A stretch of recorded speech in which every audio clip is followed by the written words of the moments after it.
រមណីយដ្ឋានប្រាសាទសម្បូរព្រៃគុកស្ថិតនៅតាមបណ្ដោយស្ទឹងសែនដែលមានចម្ងាយ28គីឡូម៉ែត្រភាគឦសាននៃទីរួមខេត្តកំពង់ធំរមណីយដ្ឋាននេះស្ថិតនៅក្នុងឃុំសម្បូរស្រុកប្រាសាទសម្បូរមានចម្ងាយ181គីឡូម៉ែត្រពីរមណីយដ្ឋានអង្គរខេត្តសៀមរាបចម្ងាយ170គីឡូម៉ែត្រពីប្រាសាទព្រះវិហារខេត្តព្រះវិហារនិងមានចម្ងាយ196គីឡូម៉ែត្រពីរាជធានីភ្នំពេញរមណីយដ្ឋានប្រាសាទសម្បូរព្រៃគុកជាអតីតរាជធានីនៃអាណាចក្រចេនឡានៅចន្លោះចុងសតវត្សទី6និងដើមសតវត្សទី7នៃគ្រិស្តសករាជអ្នកសិក្សាហៅរមណីយដ្ឋាននេះថាឦសានបុរៈមានន័យថាជារាជធានីនៃព្រះបាទឦសានវរ្ម័នដែលគ្រងរាជ្យនៅចន្លោះពីឆ្នាំ616ដល់ឆ្នាំ637នៃគ្រិស្តសករាជ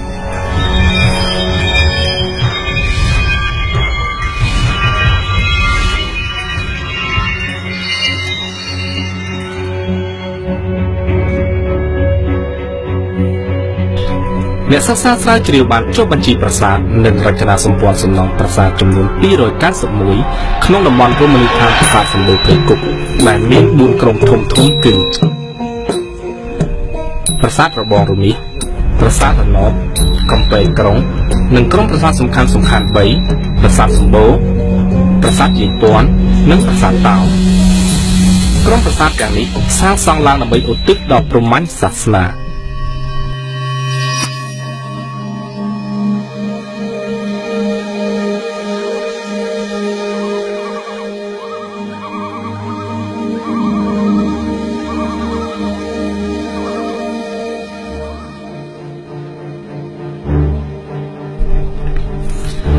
តាមរយៈសិលាចារឹកបានផ្ដល់ព័ត៌មានអំពីព្រះនាមរបស់ព្រះមហាក្សត្រពិធីសាសនា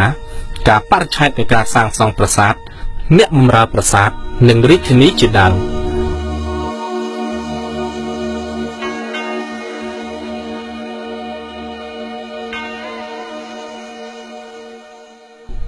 លទ្ធផលនៃការធ្វើកំណាយបុរាណវិទ្យាបានបង្ហាញអំពីរចនាសម្ព័ន្ធសំណង់ផ្សេងៗរួមទាំងសំណង់ប្រាសាទដែលជាទូទៅ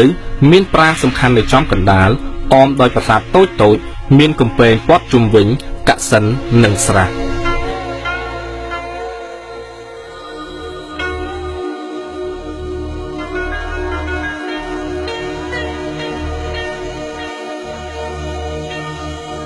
តាមរយៈរូបថតពីលើអាកាសបង្ហាញឲ្យឃើញពីរចនាសម្ព័ន្ធនៃរមណីយដ្ឋានប្រាសាទសម្បូរព្រៃគុកចែកចេញជាពីរតំបន់ធំៗគឺក្រុមប្រាសាទទាំង3និងកំពែងក្រុងដែលមានទំហំ2គីឡូម៉ែត្រគុណនឹង2គីឡូម៉ែត្រខណ្ឌចែកដោយអូគ្រូកែក្រៅពីនោះក៏មានសំណង់រក្សាទឹកនិងវាលស្រែផងដែរ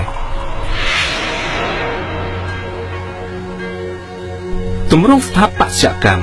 ចម្លាក់តុបតែងលម្អលើជញ្ជាំងនិងផ្តែរទ្វារជាប្រភពព័ត៌មានដ៏សម្បូរបែបអំពីគំនិតនិងការប្រតិបត្តិជំនឿសាសនានៅសម័យចេនឡាសំណង់ប្រាសាទជាក្រុមដែលសង់អំពីឥដ្ឋបែបនេះពុំមាននៅតាមប្រទេសដទៃក្នុងតំបន់អាស៊ីអាគ្នេយ៍ក្នុងសម័យកាលនោះទេ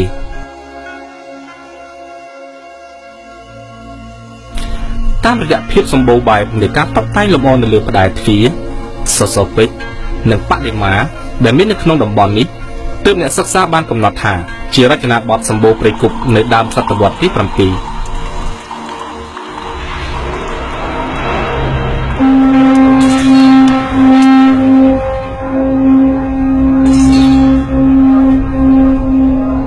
នៅលើជញ្ជាំងប្រាសាទឥដ្ឋមានចម្លាក់ជាប្រាសាទចម្លងហៅថាប្រាសាទអណ្ដែតនៅកំពែងខាងក្នុងនៃក្រុមប្រាសាទខាងត្បូងមានឆ្លាក់រឿងទេវកថានានាក្នុងស៊ុមរាងមូលដែលចម្លាក់បែបនេះកម្រឃើញនៅកន្លែងដទៃប្លង់ប្រាសាទសម្បូរព្រៃគុកមានច្រើនទម្រង់ដូចជា4ជ្រុងស្មើ4ជ្រុងទ្រវែងនិង8ជ្រុង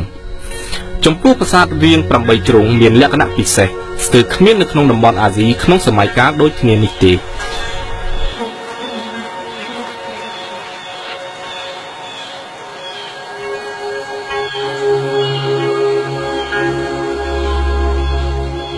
ថ្មីបិទបើមានការផ្លាស់ប្ដូររាជធានីនៅសម័យក្រោយៗក៏ពិតមែន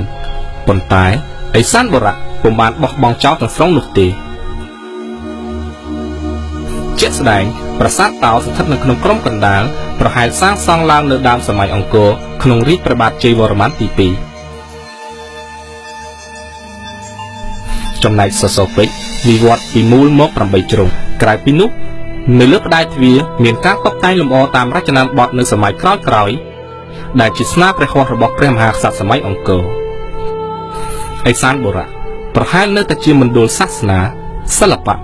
និងវប្បធម៌នាសម័យក្រោយៗសិល្បៈសម្បូរព្រៃគុកទទួលឥទ្ធិពលពីសិល្បៈឥណ្ឌាដោយផ្សារភ្ជាប់នឹងសិល្បៈខ្មែរដែលមានស្រាប់ហើយបានច្នៃតាមលក្ខណៈខ្មែរដូចជាចម្លាក់រូបមកកកេណរាហូនិងគូឌុជាដើមផ្នែកសាសនាមានតើបង្ហូរទឹកមុនចេញមកក្រៅជញ្ជាំងប្រាសាទហៅថាសោមសូត្រក្រៅពីនោះមានចម្លាក់ប្រហែលទទួលឥទ្ធិពលពីសាសនាដទៃនៅមជ្ឈិមបូព៌ាដូចជារូបមនុស្សនៅក្នុងក្បាច់អង្កែលុងគូឌុរូបមនុស្សនៅលើជញ្ជាំងប្រាសាទអណ្ដែត N15 និង S11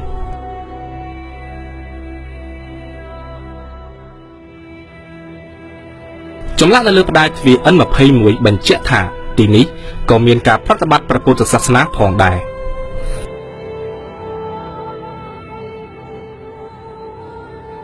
ថ្មីបើមានឥទ្ធិពលសាសនាពីឥណ្ឌាបានគ្របដណ្ដប់នៅលើមនុស្សគ្រប់ស្រទាប់ក្តីក៏ជំនឿនៅលើព្រលឹងដូនតានិងជំនឿជីវចលដែលមានស្រាប់ក្នុងចំណោមប្រជារាស្ត្រនៅតែបន្តរហូតមកដល់បច្ចុប្បន្នការថយចុះខាងចំនួនផ្លូវសមុទ្រនៅចុងសតវត្សទី6នៃគ្រិស្តសករាជព្រះមហាក្សត្រសម័យហ្វូណនបានងាកមករកការគ្រប់គ្រងនយោបាយបែបសង្គមកសិកម្មវិញឥសានបុរៈជាគំរូសម្រាប់សម័យអង្គរនោះគឺការកសាងរាជធានីនិងសំណង់ប្រាសាទនៅលើទីទួលប្រកបដោយប្លង់ស្ថាបត្យកម្មច្នៃប្រឌិតនិងហ៊ុមព័ទ្ធទៅដល់ប្រព័ន្ធជលសាស្ត្រដែលអំណោយផលលើវិស័យកសិកម្មជាមួយការរៀបចំឲ្យមានអាងស្តុកទឹកប្រឡាយទំនប់ដើម្បីផ្គត់ផ្គង់ទឹកដល់សំណង់ប្រាសាទនិងការបម្រើដល់ជីវភាពរស់នៅរបស់ប្រជាជនក្នុងទីក្រុងប្រមាណជា 20,000 គ្រួសារនិងផ្ដល់សុវត្ថិភាពរួចផុតពីគ្រោះទឹកជំនន់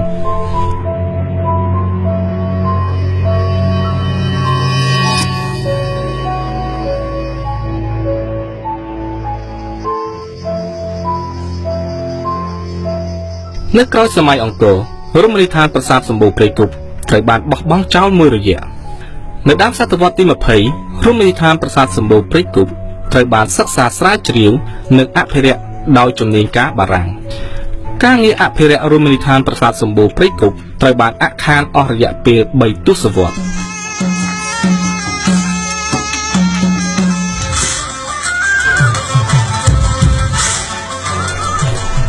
លុះដល់ឆ្នាំ1998ទើបក្រសួងវប្បធម៌និងវិចិត្រសិល្បៈ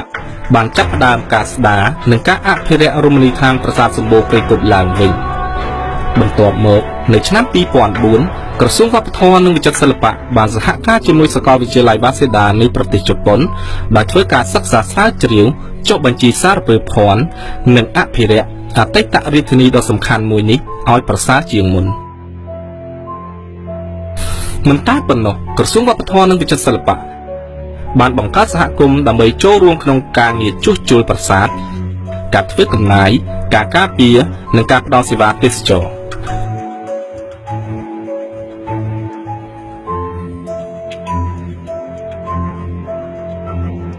មកដល់បច្ចុប្បន្នមិនគ្រាន់តែមានការងារជួសជុលថែរក្សាប្រាង្គប្រាសាទទាំងនោះទេ